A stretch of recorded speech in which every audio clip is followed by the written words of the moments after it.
videolardan kuzatib turib, xursandchiliklarni birgalashib ko'ramiz. O'sha 27 yildan beri uysizlikdan qiynalib, ijara yurganda bu yo'q. Hozir aytilarki, bibi borlar, bir boramiz, xudo xolasa o'zlari bilan gaplashib boramiz, ha? Ketamizmi? Keting. Bitta ayollarni. Bo'ldi, biz yordamchilarimiz bor. 27 yil davomida uysizlik bilan qiynalayotgan va inshaalloh shu bilan birgalikda mazlum, kasalmand birodarimizni inshaalloh xonadonli uylik bo'lishliklariga sababchi bo'ldilar. Biron marta shukrimdan bo'lmadim Alloh. Chunki xo'jayinim yonimga, farzandlarim yonimga, Alloh nevara berdi voy. Faqat ana shu ahvolga tushgandan keyin qiynaldim. O'zingga ulaydi xolajon, o'zingiz ham kasal ekansiz, joy so'rab kelganim uchun yordam so'rab kelmadingiz bizdan. Necha yildan beri ijarada turasizlar? Ana shu 27-yil. Ishlagan joyimiz qolmadi.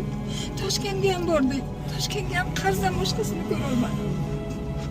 Alloh taolo mana shu jamoani va bu kishining uy sohibi bo'lishligiga sababchi bo'lgan necha kishilar bor. Ularning ismlari ma'lum qilinadi, ba'zida ma'lum qilinmaydi, ba'zida g'oibona duo qilinadi, lekin biz bilamizki, aniq ishonamizki, bunga Alloh taoloning o'zi har bir narsaga guvoh bo'lib turibdi.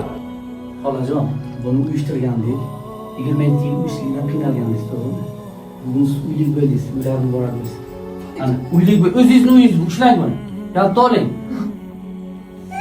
Yig'laman. Bugun uylik bo'ldingiz. Oling. Qanaqachi? Uylik bo'ldinglar. Alloh qabul qilsin.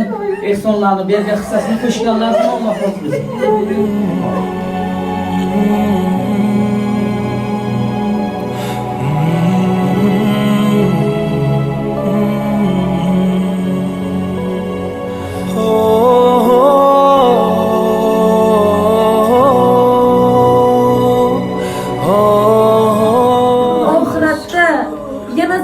Qaytib yer yuzidan hammamiz tirilgan paytga hammalaringiz o'ng tomonda bo'linglar, chunki o'ng tomonda faqat jannatiylar bo'ladi.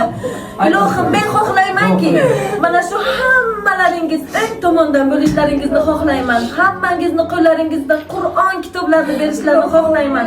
Payg'ambarimiz sallallohu alayhi va sallam Voqea surasida shuni aytdilarki, kim o'ng tomonda bo'lsa, ular meniki deganlar. Men sizlarni hammalaringizni o'ng tomonda bo'lishlaringizni xohlayman.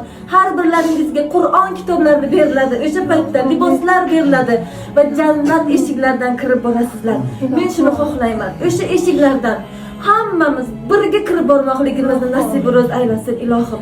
Bizga qilgan mana shu yaxshiliklaringizni Allohim hech bir kunlaringizni mukofotsiz qoldirmasin. Ilohim amin. Rabbana atina fid dunya fil oxirati hasanat va qina azobannar bi rahmatika arhamar rohimin. Men faqat shuni xohlayman sizlarga. Mana shuning uchun bu kishining uylik bo'lishliklariga sababchi bo'lgan barcha jamoani Alloh taolo jannatda qasrlari bo'lishliklarini va jannatiy bo'lishliklarini, o'zlari, oila a'zolari, ota-onalari bilan jannatiylardan bo'lishliklari va olib borayotgan ishlariga rivoj, ravnaq topishliklarini Alloh taolodan so'raymiz. Alloh barchalarimizni va mana shunday mazlumlar, yetimlar, kasalmandlar, muhtojlarni barchalarini Alloh taolo duolarini ijobat qilsin. Assalomu alaykum va rahmatullohi va barakatuh.